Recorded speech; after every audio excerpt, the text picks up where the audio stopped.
সরকার লাগবে না। হিন্দুর যদি বাচ্চা হয় এদেরকে তাড়াবো এখান থেকে, রোহিঙ্গাদের। পরিষ্কার কথা।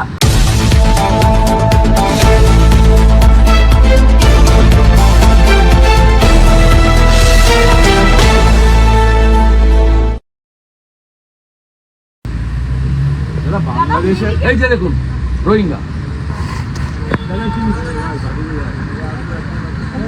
রোহিঙ্গা হাওড়াতে বলো ভিসা নিয়ে ঢুকেছিলাম, এখন আর ভিসা নেই।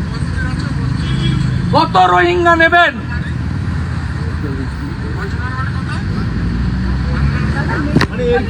কত রোহিঙ্গা নেবেন? কত রোহিঙ্গা নেবেন? এই যে রোহিঙ্গা 1 বছর ধরে আগে এসছে, ভিসাও নেই, কিছু নেই। দাদা এই চোর তৃণমূলের ভোটার লিস্টে নাম তুলে দিচ্ছে।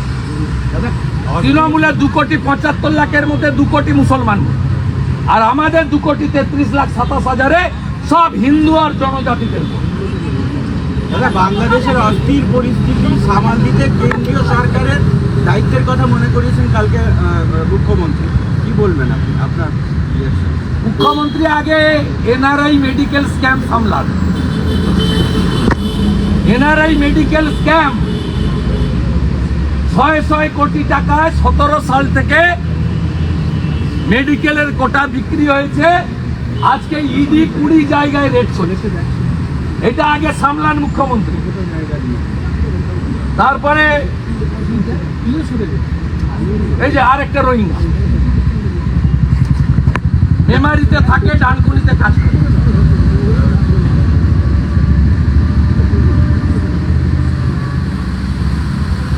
আমরা সব স্টোর করছি, এনআইএ কে দেব।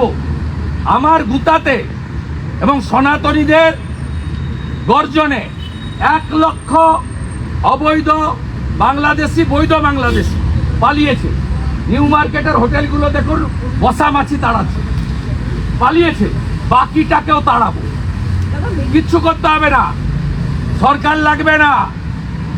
হিন্দুর যদি বাচ্চা হয় এদেরকে তাড়াবো এখান থেকে, রোহিঙ্গাদের। পরিষ্কার কথা। একটা ডাকে 1 লক্ষ পালিয়েছে। বেনাপোলে যান, লাইন দিয়ে পালিয়েছে। কালকে যাওয়ার আগে পালিয়েছে। নিউ মার্কেটের হোটেলে যান, একটাও নেই, মশামাছি তাড়াচ্ছে। শ্যামলী পরিবহনে যান, একটা সিটে লোক নেই। মুখ্যমন্ত্রী পুরো মিথ্যে কথা। কালকে আমরা বনগাঁয় ছিলাম, সুযোগটাকে নিয়ে এখানে সমস্ত অসত্য কথা বলে গেছেন। 20 মিনিটের জায়গায় 42 মিনিট বলতে দিয়েছে। লাইভ সম্প্রচারিত করে রাজনীতি করেছে। স্পিকার পার্টির একজন ক্যাডার হিসেবে কাজ করছেন এবং তিনি হাউসকে বলছেন 2/3 মেজরিটি দরকার। আমি 2 বার লোকসভায় ছিলাম, উনি লোকসভার কি জানেন? এটা নর্মাল বিল, নিড অনলি সিম্পল মেজরিটি। দেখবি আর জ্বলবি, লুচির মতো ফুলবি। সিএ হয়েছে, কার্যকর হয়েছে। 370 বাতিল হয়েছে, কাশ্মীরে ভোট হয়েছে। ট্রিপল তালাক বাতিল হয়েছে। পার্ক সার্কাস ময়দানে এই সিদ্দিকুল্লাহরা মুসলিম পার্সোনাল ল বোর্ডকে নিয়ে মিটিং করেছিল, আটকাতে পারেনি। This is Hindustan.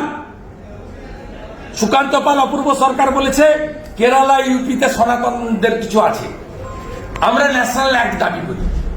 আমি মনে করি এই হাউসে দিল্লির ভারত সরকারকে অনুরোধ করে সনাতন বোর্ড তৈরির প্রস্তাব আনা উচিত। লাভ জিহাদের বিরুদ্ধে উত্তরপ্রদেশ, উত্তরাখণ্ড, গুজরাটের মতো আইন আনা উচিত। পপুলেশন কন্ট্রোল বিল আনা উচিত। 2টির বেশি 3টি মানে জন্ম নিয়ন্ত্রণ আটকানোর জন্য।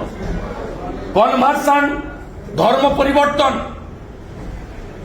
আটকানোর জন্য বিল আনা উচিত। এবং অবশ্যই গোটা পৃথিবীতে নাগরিক পুঞ্জি আছে, আমাদের দেশেও পশ্চিমবঙ্গ থেকে আওয়াজ উঠবে ডক্টর শ্যামাপ্রসাদ মুখার্জির মাটি থেকে, উই ওয়ান্ট এনআরসি। প্রত্যেকটা দেশের নিজস্ব নাগরিক পুঞ্জি আছে, আমাদের দেশে কেন থাকবে না?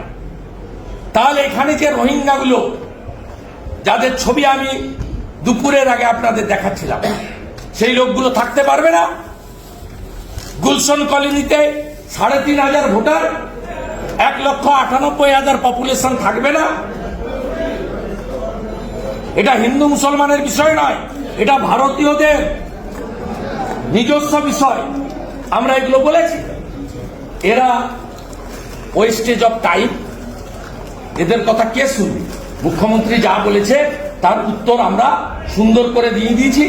22 জন, ওয়াকফ বোর্ডে 11 জন আছেন, আর CWC-তে 22 জন। এখানে মাত্র 2 জন করে অমুসলিম প্রতিনিধির কথা বলা হয়েছে, মেজরিটি মুসলিম। মুখ্যমন্ত্রী বলেছেন স্টেক হোল্ডারদের ডাকে।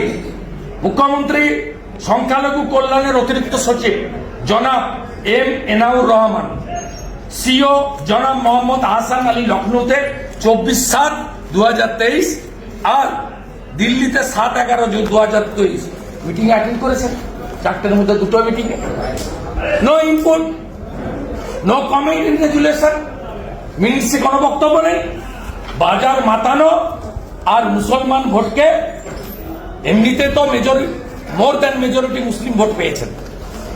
মালদা, উত্তর দিনাজপুর, মুর্শিদাবাদে অল্প কিছু এদিক ওদিক হয়েছে, সেইটাকে ফিরিয়ে এনে মুসলিম ভোটটাকে 100তে 100 করতে চান। এই মুখ্যমন্ত্রী সিএএ কে এনআরসি বলে আগুন লাগিয়েছিলেন বাংলায়। এই মুখ্যমন্ত্রী শ্যামবাজার থেকে স্মৃতির মোড় হেরে, এই সিদ্দিকুল্লাহ মাদ্রাসার বাচ্চাদের নামিয়ে প্রথম বর্ধমানে বাসে আগুন লাগিয়েছিলেন। আমরা এর বিরোধিতা করি এবং আমরা মনে করি ভারত দ্বিজাতি তত্ত্বে ভারত ভাগ হয়েছিল। মুসলিমদের জন্য মোহাম্মদ আলী জিন্নাহ তৈরি করেছিলেন পাকিস্তান, আর হিন্দুদের জন্য হয়েছিল ভারতবর্ষ, তাই হিন্দুস্তান।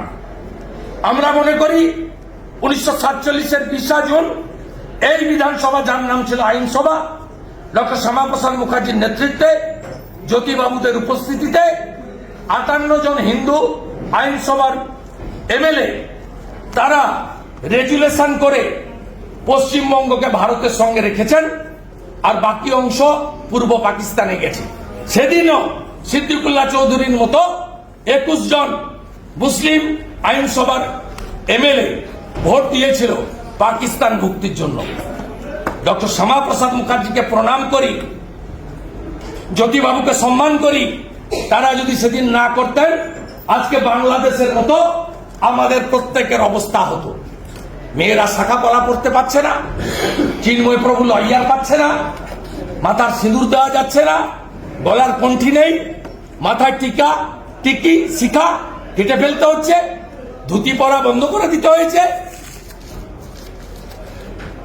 হিন্দু ছেলেমেয়েরা কলেজ, ইউনিভার্সিটি, স্কুলে যেতে পারছে না, হিন্দুদের বাড়ি থেকে বেরোনো বন্ধ। আজকে যদি 47-এর 20 জুন ডক্টর শ্যামাপ্রসাদ মুখার্জি আমাদের এখানে না রেখে যেতেন, আমাদের অবস্থাও একই জিনিস।